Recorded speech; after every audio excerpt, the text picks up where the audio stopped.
मातंगपुरा येथील खुल्या जागेवर दलित वस्ती निधी अंतर्गत लोकशाहीर अण्णाभाऊ साठे सांस्कृतिक भवन बांधण्यासाठी उपोषण।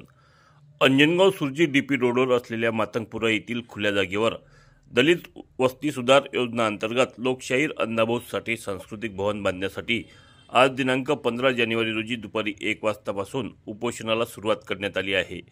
मातंग समाजाने सदर जागेवर समाजाचे सांस्कृतिक भवन असावे ही मागणी शासनाला गेल्या 20 वर्षापासून केली आहे, मात्र त्यांच्या मागणीला आजपर्यंत केराची टोपली दाखविण्यात आली। सर्व समाजाचे शहर व तालुक्यात सांस्कृतिक भवन आहे, मात्र मातंग समाजाचे तालुक्यात असे कोणतेच भवन नाही।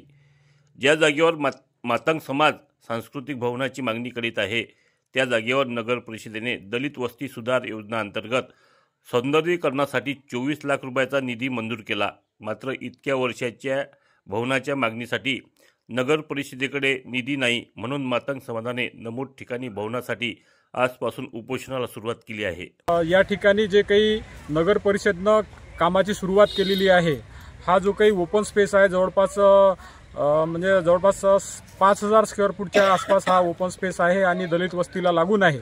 दलित वस्ती म्हटल्यापेक्षा इथं स्पेशली दलितातला एकच घटक म्हणजे मातंग समूहाचीच घरं हे मुख्यत्वे आहे आणि मोठ्या संख्येनं एकच समूह या ठिकाणी राहत असताना त्या समूहाच्या विकासासाठी म्हणून त्या समूहाच्या वस्तीच्या विकासासाठी म्हणून दलित वस्ती सुधार योजनेअंतर्गत जो काही 24 लाख समथिंग निधी आलेला आहे त्या निधीचा योग्य वापर न करता प्रशासकीय पातळीवरून चुकीची पद्धतीची मंजुरात घेऊन नगर परिषदेनं या ठिकाणी कॉन्ट्रॅक्टदाराच्या माध्यमातून सौंदर्यीकरणाच्या नावावर चुकीचं काम सुरू केलं होतं।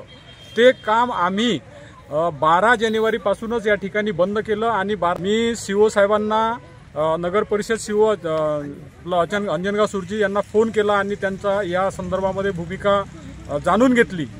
त्यानुसार त्यांनी दिलेल्या माहितीनुसार आमचं जे काही म्हणणं होतं का या ठिकाणी फक्त सौंदर्यीकरणाचं चुकीच्या पद्धतीचं काम न करता आपण या ठिकाणी साहित्य सम्राट अण्णाभाऊ साठे यांचं भव्यदिव्य स्मारकाच्या इमारतीचं काम सुरू करावं आणि तो निधी त्याच्यासाठी वापरावा आणि जे काही चुकीचं काम तुम्ही या ठिकाणी सुरू केलेलं आहे ते त्वरित बंद करण्यात यावं।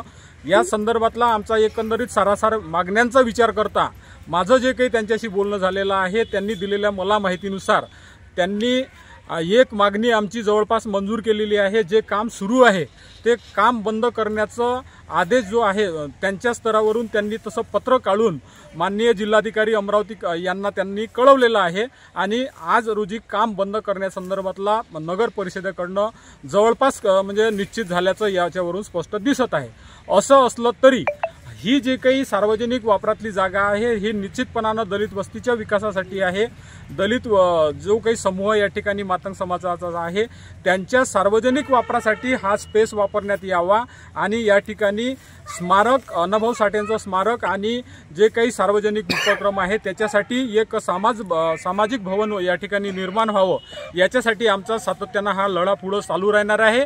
आणि सगळ्यात महत्त्वाचं या ठिकाणी ही जी जागा आहे यानंतर आम्ही कुठल्याही इतर पर्पजसाठी इतर उद्देशासाठी आम्ही नगर परिषदेला वापरू देणार नाही। म्हणजे सांस्कृतिक भवन आहे अण्णाभाऊ साठे सांस्कृतिक भवन म्हणा किंवा साठी जे काही इमारत या ठिकाणी उभी व्हायला पाहिजे ते निर्माण करण्यासाठी आमचा उद्देश राहील। आम्ही पुढं आताच आमच्या या संदर्भामधली जे काही बैठक होणार आहे त्याच्या संदर्भामध्ये मी यांना पण सांगणार आहोत की या संपूर्ण याला नगर परिषदनं जरी कंपाऊंड केलं नाही परंतु आमचा मातंग समाज या ठिकाणी निश्चितपणानं याला आता कंपाऊंड करून हा आपल्या कायमस्वरूपीमध्ये ताब्यात घेईल।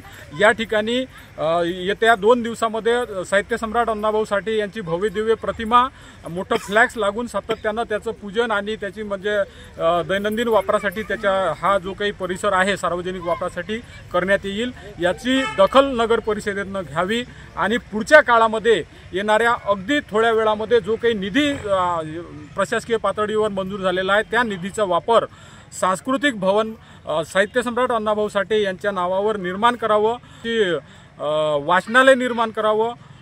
या सगळ्या गोष्टीसाठी जर नगर परिषद हा निधी वापरत असेल तर त्याची आम्हाला हरकत नाही, परंतु हे सगळे आता जे काही प्रश्न आहेत ह्या येणाऱ्या काही दिवसामध्ये निश्चितपणानं स्थानिक आमदार आणि खासदार यांच्याशी चर्चा करून आणि सीओशी चर्चा करून आम्ही निकाली काढू अशी आम्हाला अपेक्षा आहे। धन्यवाद।